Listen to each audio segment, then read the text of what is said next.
Here's a marking gauge I made a couple of years ago. Show you how I use this little hold screw and the through bar. We can just size it up to our mark there,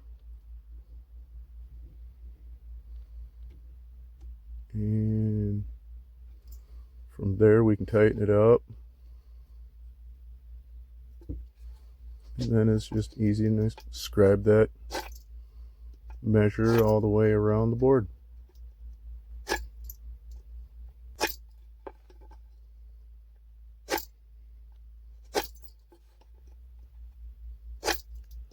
And with a little practice, flipping it around is not that difficult. Let's try my right hand.